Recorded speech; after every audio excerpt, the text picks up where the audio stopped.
Live streaming is on. Hi, so we're having a little was having a little technical issue. I'm going to jump right back into our slide so that you can we can get moving on our lesson.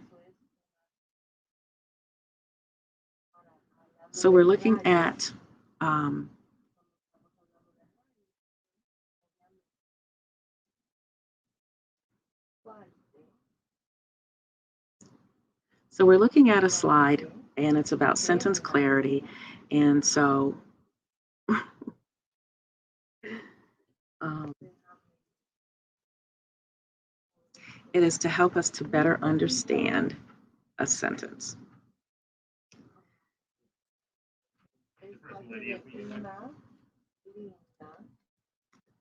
So what we want to do is to make sentences clear so that we can communicate effectively with the reader, so that we can make writing persuasive and interesting, and that we can show credibility and authority as a writer. So we're going to talk about dangling modifiers, which is part 2. And first, we have to figure out what a modifier is. And it can be a word or a group of words, which is a phrase. And a modifier describes, clarifies, or gives more detail about other words in a sentence. So when a modifier is in the wrong place, it's called, it makes sentences awkward, confusing, or funny accidentally. And you may be trying to present something that is a serious topic. So let's take a look at this. These two sentences. The dog under the tree bit Carrie, or the dog bit Carrie under the tree. Do these sentences have different meanings? Well, the dog under the tree bit Carrie. So the dog that was under the tree bit Carrie, right? And this one says the dog bit Carrie where? Under the tree. So our modifier comes after our subject, if you notice. We talked about this a little bit. So a modifier. Um,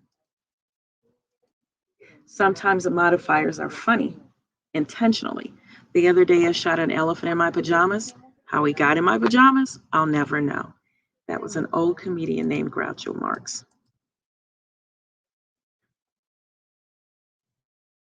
And why it's funny is the other day I shot an elephant in my pajamas. So it does sound like the elephant was in his pajamas. Why? Because what happened the other day? I shot an elephant in my pajamas. The elephant was in my pajamas, right? Can you correct this sentence? Buffy called her adorable kitten opening the can of food and filled the bowl. What's the modifier? Well, the subject is the kitten. And so the action seems to come after, right, what the kitten was doing. So the kitten was opening the can of food. And he filled the bowl. So the modifier is opening the can of food, opening the can of food. And so it describes who? The kitten.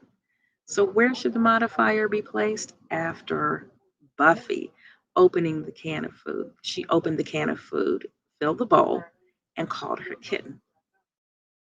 Does that make more sense? Okay.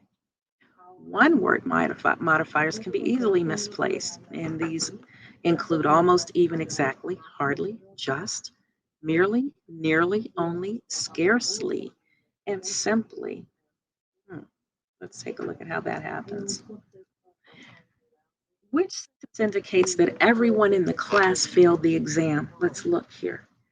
Almost everyone in the class, that should say passed the exam. Almost everyone in the class passed the calculus exam. Everyone in the class almost passed the exam. So we want to say that everyone passed. Almost everyone in the class, what did they do? They passed the exam. Everyone in the class almost passed the exam. Okay, so this does sound like that the whole class failed the exam, right? Almost everyone in the class, everyone in the class almost passed. So everyone in the class failed the exam. Almost everyone, or everyone in the class, what? Almost passed. Almost passed. Okay. Next sentence, which says that John Luke earned some money. Jean Luc earned nearly $100. Okay. So he earned almost $100 on what, 90, 85? Or Jean Luc nearly earned $100. Jean Luc, what are we trying to say? Jean Luc earned, okay, almost $100. He earned some money. He earned nearly $100. He nearly earned $100. It says that he almost did it, but he didn't do it, right? He didn't do it. Okay.